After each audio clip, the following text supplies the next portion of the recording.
Very soon, we're coming upon the most important year in all of church history, and that is the week that leads up to Easter.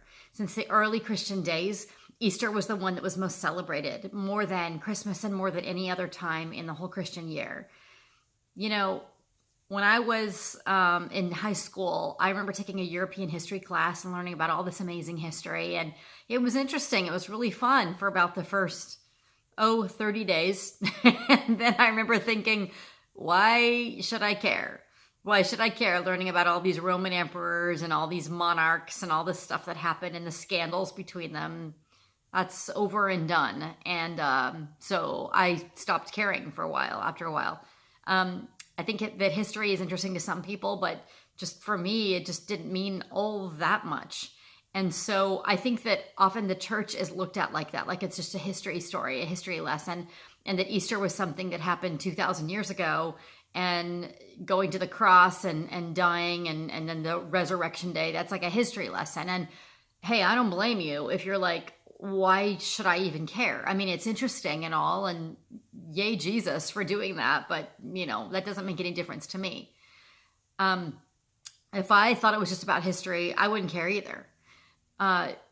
This story is different though. This story is about you. It is about me. It is about the psyche, the soul of each person, because this is a story about death and darkness and brokenness, about betrayal and shame and sin, about absolute sorrow and suffering, and how our God understands your sorrow and mine, and that in all the betrayal, in all of the brokenness, in all of the being condemned to death, and all of the suffering, that's not the end of the story.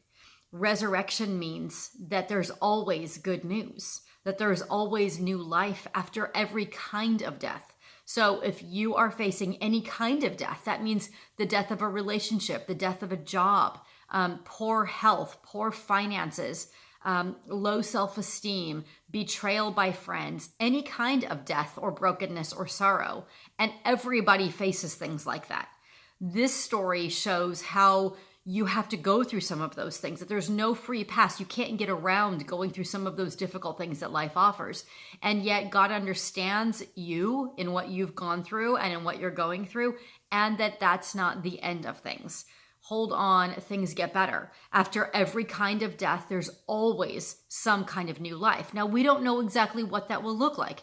We're only given enough light for the step we are each presently on. We're not given the entire path and how God will bring new life out of every kind of death. But the promise that remains and the promise that is shown in this Easter story is that there is a happy ending.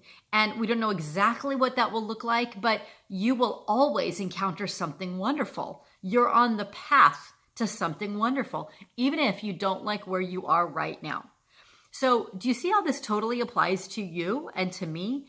This isn't a boring story, unless you're bored with your own life, but I doubt you are. I think you're probably very invested, as most people are, in their own lives, in what they're going through.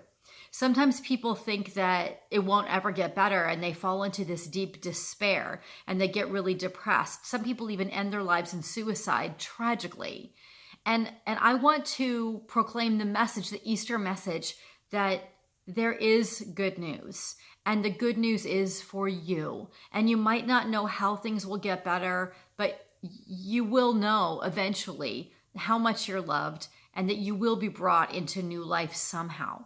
So I hope that this Easter story then, as we walk through all these days leading up to Easter, from Palm Sunday to Maundy Thursday to Good Friday to Easter Sunday, all of these are ancient days in the church that step by step tell the story of how suffering is real. It's not some made up thing. People really go through difficult things, and how you will be brought to some kind of new hope and resurrection. Why? Because you're worth it. Because you're loved, because the God of the universe knows you, knows what you're going through, and will never leave you, will never forsake you. And God has a plan for your life to bring you into a place of safety and freedom and joy. So this story is for you. I hope you're excited that Easter's coming soon, because you get to then relive what that story means for you in your life. It's going to mean something different every single year that you relive this story. So I wish the very best for you for this Easter season. It's so exciting knowing that God will bring goodness to all of our lives in ways that we can't even foresee right now. I ask you please to subscribe to this channel if these videos are helpful and share them with friends. And as always, you're invited to Cross and Crown Lutheran Church, where I'm the pastor and we have a wonderful congregation. And there's always room for you. So if you would like a community to celebrate this Easter season with, just look us up online, Cross and Crown Lutheran Church, Rancho Cucamonga, and you're always welcome. God bless you. And just remember how very much God loves you. Bye-bye.